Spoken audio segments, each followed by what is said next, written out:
زندگی با نام من آغاز شد، قفل درهای نکویی باز شد. شنونده های عزیز، برنامه ایدانه عالم راه از موج رادیوی فرهنگ ادامه دارد. اینجا با یک دامن محبت در روز جشن فرح‌فزای عید مادر چون دستگل عشق هدیه داریم. در بخش یک هنرمند چند حرف از زندگی روی صحنوی مادر صحنه تاجیک، هنرپیشه شایسته تاجیکستان مشرفه قاسیمووا که طول 50-60 سال هنرنماییشان در صحنه تئاتر و سینمای تاجیک بیش از 300 نقش جاویدانه مادر را روی صحنه با 100 رنگ و با 100 جلو چهره کشایی نموده در انکشاف صنعت تئاتری نقش ناستردنی خویش را گذاشتند.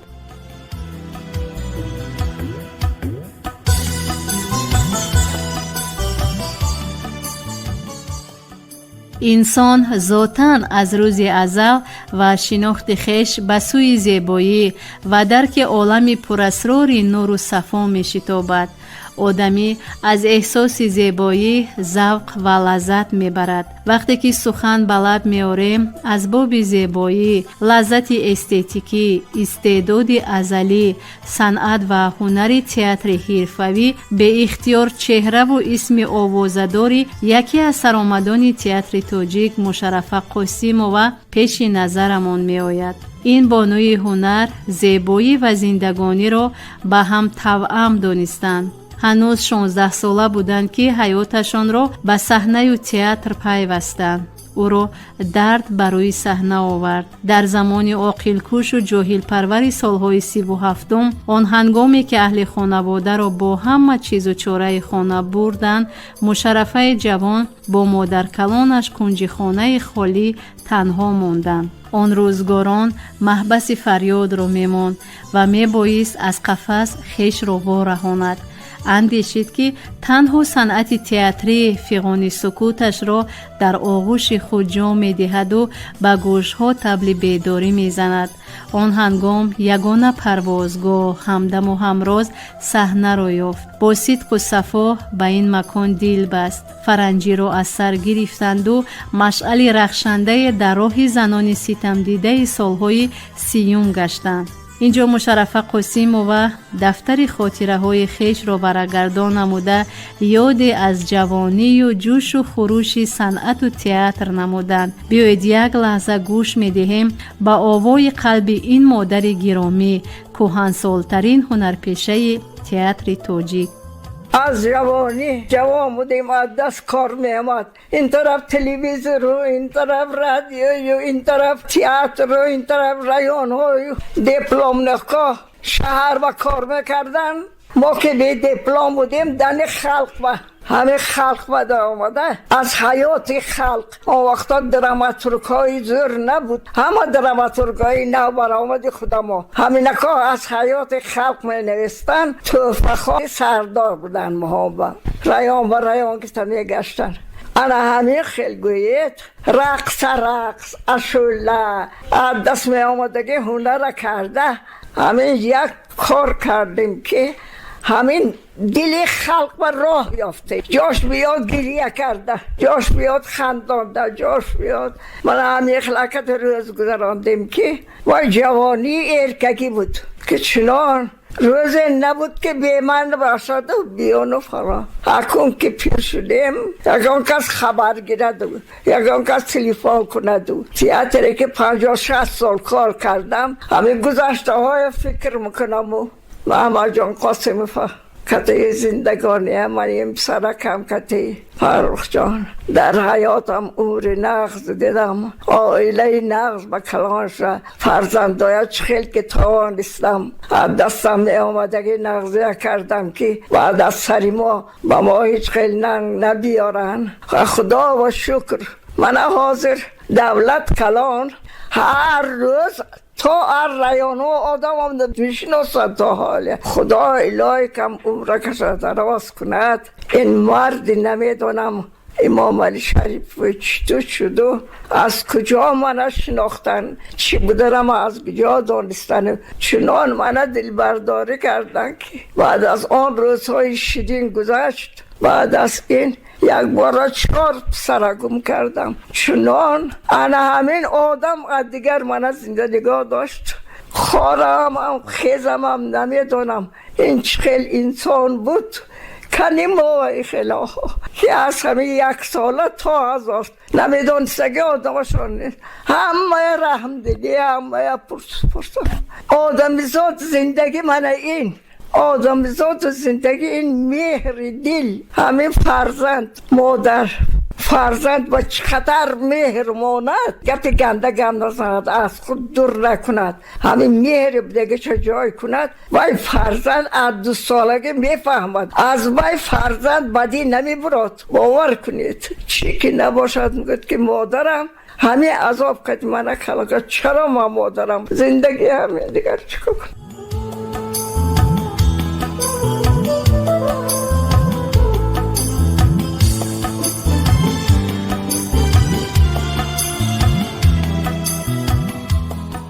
باغ هنرشان پر از حرف محبت است. زمان آب دریا از دل او جاری بود. با هنر و استعدادش 100,000 جوی را سرشار میکرد. او را همیشه در زلال نقش ها و موج ها پیچیده میدیدیم. مشرفه قاسیمова 19 دکبر سال 1918 در سمرقند تولد شده است.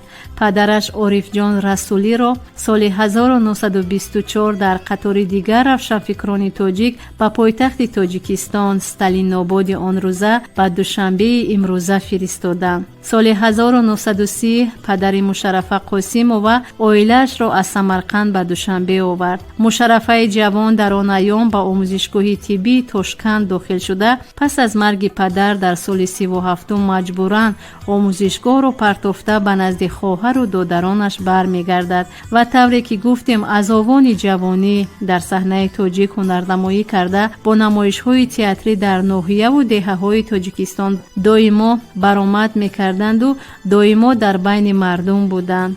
60 سال در آغوش صحنه عزیزش صادقانه و دلبرانه و مادرانه هنرنمایی کرده، بیشمار نقش‌های زنان و مادران گوناگون خاراکتر را در صحنه تئاتر و پرده سینما چهره‌گشایی نموده است که در سراسر کشور آنها معروفند و هم در صفحه‌های کتاب تاریخ تئاتر تاجیک ثبت جاودانه شدند. اولین نقش آفریده مشرفه قاسیمова این ابراز حلیمه بود از پیسه حلیمه غلام ظفری و با گذشت وقت میدان هنر را با اجرای نقش در فیلم البخاری کارگردان بقا صادقov سال 1994 ترک کردند، یعنی از صحنه خود را کنار گرفتند. مشرفه قاسیمова همسر یکی از اساسگزاران تئاتر ملی تاجیک از جمله نخستین تشکیل کنندگان هیئت کسبی ایجادی در جمهوری محمد جان قاسیمov می باشند. وی از جمله سرسپردگان حقیقی صنعت است که به شرایط دشوار و مهنت پرمشقت به وجود آوردن تئاتر نو تاب آورده، کتف به کتف همسر خیش گذاشته در انکشاف تئاتر تاجیک و نشأ و نمای فرهنگ شوروی و تئاتر امروز سهم ایجادی خود را گذاشتند. باید گفت که مشرفه قاسیمова حتی در سالهای جنگ دوم جهانی در عقبگاه نیز سهم خود را به واسطه هنر و صنعت زیبایی گذاشته است. در آن سالها او و همسرش با گروه ایجادی تئاتر ماشین سوار و عرابه سوار به شهر و دهه ها رفته برای عسکران و مردم تاجیک سپکتاکل و برنامه های وطن دوستانه نمایش می دادند و آنها را برای به دست آوردن غلبه روح بلند می ساختند. مشرفه قاسیمова در نمایش‌های زیادی هنرنمایی کرده است. نمایان‌ترین نقش‌هایشان در نمایشنامه توی، زندگی و محبت، مادر، نامه رو من نوشتم، فرمان کدوشو، اینچنین در فیلم‌های هنری نیسا، داخونده، دوست من نوروزوف، جوانی نصرالدین، مرد مطلق دو زن و مانند اینها نقش‌های بس و خاطرمان آفریده است. او امروز با یاد صحنه با خمار نقش‌ها در نشیمنگاه بهار صدم عمر خویش دوران پیری می‌رانند. با حوصله شکرانه استقلالیت و امن و آسایشتگی کشور نموده فراغت و آسایش عمر دارند. هرچند عین زمان در صحنه تئاتر و کینو نقش نمی‌آفرند، ولی دائما کوشش می‌کنند که از طریق روزنامه و مجله‌ها و برنامه‌های تلویزیونی و رادیویی از رویدادهای مهم و زندگی هنرمندان تاجیک آگاه باشند. اگر من باری دیگر به دنیا می آمدم، عمر خود را این دفعه نیز صرف ثروتیابی نمی کردم. دارایی دنیا بقا ندارد. من حیات خود را به دنیا دیدن و زبان آموختن و صنعت می بخشیدم. زیرا این همه از تمام چیز منفعت آور و روح پرور است. با همین مضمون مشرفه قاسم و دست به دعا برداشتند و این ویدو به ما گفتند: عزیزانم، همشهرهای عزیزکم، اکن من که یک چند وقت جا خارفته اینقدر سال عمرهای دراز دیدم، هم نغز و هم بده، هم شیرینی و هم تلخیه از سر گذرانیدم. من امروز روزهای نیک به خدا رساند. خدا شکر، به نهایت خرسم. من یه روز تا روز شهر ما گل گل شکفته، روز تا روز جنت روی زمین شست. رحمت با آن شخصانی که شب شب روز نگفته برای من و شما، برای فرزندانمان حرکت کرده غم ما را میخورند. من به نهایت منت دارم همه شما را عزیزانم، از 1 ساله تا 100 ساله مبارک باد کرده. در حیاتتان شیرینی های بی پایان، زندگانی با عقل و رسا، با مهر و مهربانی، با پدر و مادر و دادر و خواهرکاتان دوست و نزدیک بوده همیشه زندگی قدر کنید. عزیزانم، مشرفه قاسم.